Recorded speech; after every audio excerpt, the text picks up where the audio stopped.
Good morning, guys. So it is finally surgery day. As you can see, I'm all dried up and crusty. We are headed to the surgery center. It's 8:30. I have to be there at 9:30. This Miami traffic is crazy. When I say crazy, it's crazy. It's kind of like stop and go, but I'm so glad that my husband like, no, we don't know this traffic. Let's leave early. Even though we're really only how far from the 20 minutes. We're really only 20 minutes, but with the traffic, it's gonna be definitely longer. So we'll get there right on time. I took a shower, I have nothing. I'm bare as ever. As you can see, got my glasses on, no makeup, nothing. I was debating if I wanted to pull my hair down, put my bonnet on, but I think this bun will work just fine. Yeah, so I'm gonna go in. Only thing I can take in, what she said, was my phone. That's it. So I'll leave everything else to my husband. He'll do some recording. Probably let y'all know like how long it's been when they call, you know, that he's headed to come get me. I'll probably put that part in there, but yeah. Wish me luck. See y'all on the flat side. You ready, babe? For what? For this experience. I'm just ready for all this shit to be over. That's what I'm ready for. I am too. We could just fast forward through surgery, through recovery. Me too. I miss my babies. I did speak to them this morning. I miss my babies. I miss them, but I wish we was in Miami on the beach. Yeah, vacationing, right. This is definitely not a vacation. Not sitting in traffic. Yeah, definitely not vacation. Flip the camera. Look at the traffic, guys. How do I flip it? Oh, you can't. Oh, you can't. Not on nope. like I'll that. just put a little clip in here, but this traffic crazy. But all right, guys. So I'll tell you probably on the flat side. I probably won't record anymore. Traffic is crazy. All right, my wife about to go in under the knife. I'm going. I'll see you in a little bit. You recording? You not recording? Not yet. No. Okay. I got this yesterday. All right.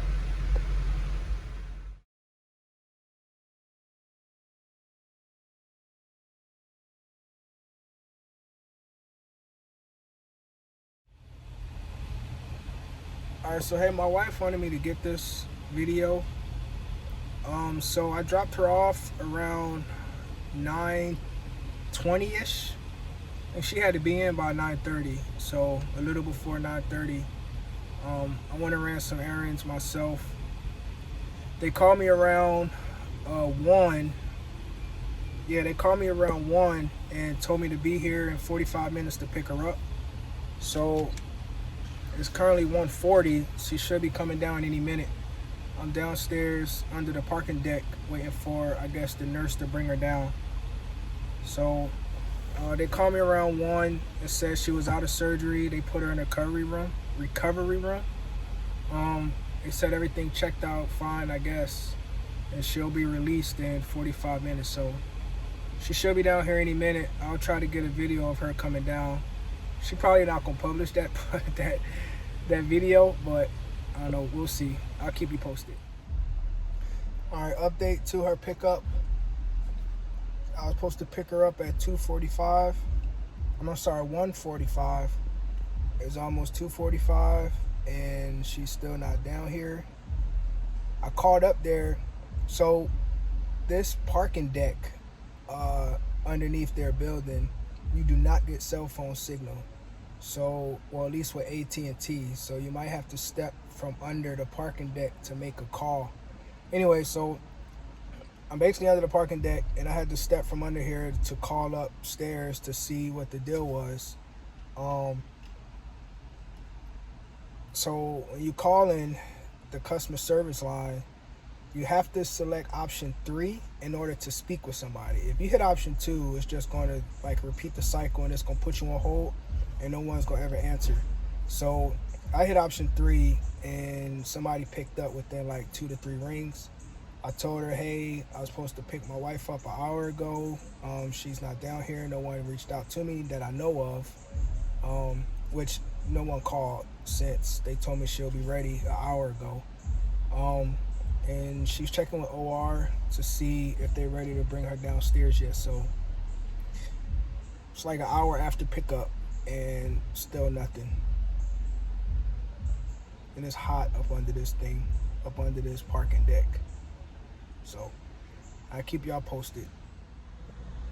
All right, so this is the parking deck I was saying. This is where you come in off the street. You come in, this is the parking lot area. Some of these parking spots is restricted where you can't park. And then some of them say reserved for patient, you can see.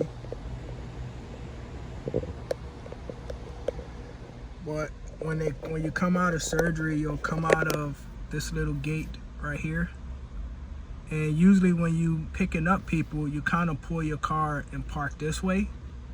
So the patient can get in the car on this side if you parked this way.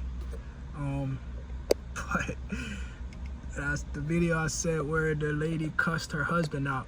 Her husband was actually parked where I'm parked right now. I just pulled in his parking spot. He was actually parked in here. So I'm guessing he was parked here, but he had his head down. He probably was in his phone. So if you lean it down, you can't see when they come out. So I was parked right here, waiting for my wife to come out. Plus there was no parking spaces in the parking deck when I came. So that's where I parked at. So when he finally pulled up and he parked along this way, along this wall. So she had to come out the door, walk around, and get into the back of his truck parked here. Like I said, if you picking up a patient, your best bet is to park. Just pull up right here and kind of park this way where my finger at. Kind of park that way so your patient can get in the car on that side or get in through the back. So that's like the best patient pickup area, I guess. So yeah, this is the parking deck. Like I said, you don't get service, so you might have to step out over here to use your phone if you waiting on a patient. Or like the back, like where I parked at right here, the wall ends, the building ends right here, so you can kind of walk around the back of the car to make a phone call if you need to. But yeah, signal under here is horrible. So that's that. So another patient just came down from surgery, and I'm guessing she had BBL, and her husband is trying to put her in the back of their car. You can hear her right there.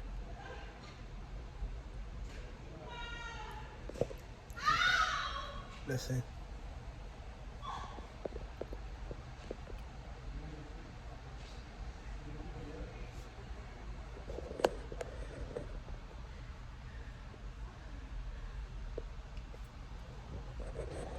I'm not trying to make it obvious, but one, she's in pain, and two, she cussed his ass out.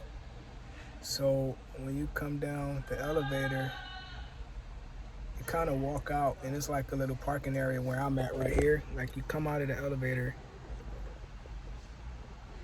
this is the elevator inside here. You can't see it because of the glare, but I'm like parked right in front. One, because I thought my wife was the first one down, but two other people came down before her. So I guess this lady husband was like across the parking lot parked, and when she came out, he wasn't paying attention. And she's like, Oscar, which he can't hear, his windows was up. She said, Oscar. And she said it again like super loud. And she said, what the fuck are you doing? And he looked up and was like, oh shit, and then pulled up, I guess, to help the nurse. But she cussing his ass out. But she's having a hard time getting in the car. Well, she's in now, but I tell you what, these damn nurses, they literally bring you down in a wheelchair, put you in the car. As soon as you get in the car, they out. They ain't making sure you good to go. They ain't making sure you comfortable. they lived. I done watched 3 people, 2 today and 1 the other day. But they literally kind of help get you in a car. Not much, because most of them are women. They're kind of smaller, so they can't help. They ain't help lift you. But once you physically in the car, they out. They'll make sure you good to go, but fucking nothing. They just like, all right, that's it. My job over. I'm gone. And they take the wheelchair, get back on the elevator while you still trying to help your significant other or friend or whoever your helper. While your helper's still trying to get you situated inside the vehicle, they gone. Like the lady husband literally just got in the car, and the nurse she probably back upstairs eating her darn lunch somewhere. So yeah, they don't really help you get in a car. It's crazy.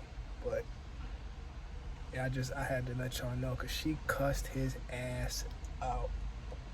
Damn. But I'm still waiting on my wife, so stay tuned. Alright, so I just picked my wife up. She's in the truck. She's sleepy. She cold. She need to eat. But she made it out, y'all. She made it out. Alright, so we on our way home. Well, back to the hotel. I just picked her up. She came out with the nurse. I pulled up to the pickup zone. The nurse kind of told me, you know, what was going on as far as when to give her meds. That she should eat some kind of soup prior to me giving her meds. So I'm gonna give her some soup when we get back to the hotel. She was kind of shaking. She kept saying she was cold, which is normal after surgery and after blood loss. So she got her robe. I turned the seat warmer in the car. I turned that on, and the heat on her side of the car. And I got the air conditioner on my side. I don't like being hot, and I'm a sweater. So luckily we got dual climate zone in the car. So she got the heat on her side, and I got the AC on my side. So that kind of helps out. Kind of stuck in traffic. It's flowing a little bit, but we're stuck in traffic on our way back to the hotel. So when we get back, like I said, I'll give her some soup, her pain meds. She got to put those compression battery powered things on her leg. They keep the circulation going in her legs while she's sitting down. They told me to have her walk around every 2 hours for roughly 10 minutes. So I'm gonna have to do that. She only have to eat soup, I believe, for the first day or so. Then tomorrow she can go back to regular foods. I'm guessing that's because they don't want her to have like a bowel movement. So she over there sleeping now. She's sleeping good. So I keep you guys posted, and I'll probably shoot a video when we get back to the hotel. So yeah.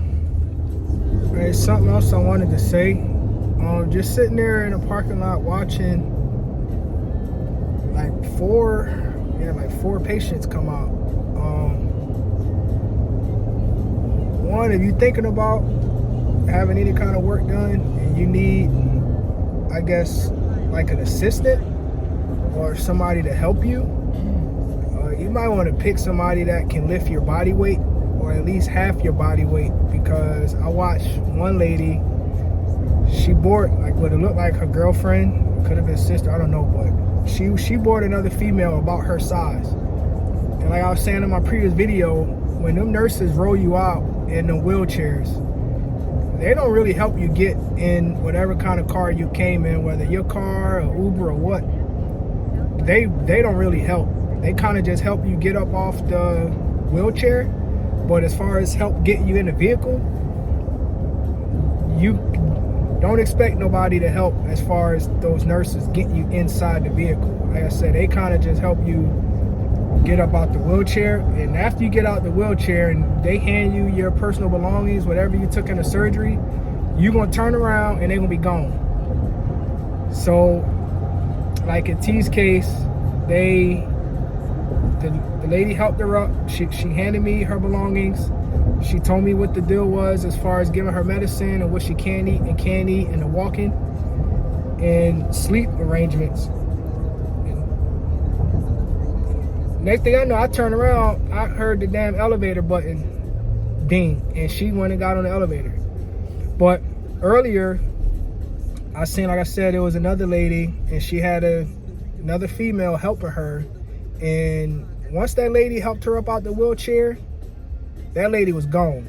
And that female was kind of struggling a little bit getting her friend into their car. Luckily it was a minivan, and the minivan in the back and the cargo area is kind of low, so she really didn't have to step up too far, and she kind of got in the back of the minivan. I guess she had a BBL, but because she laid in the back of the minivan.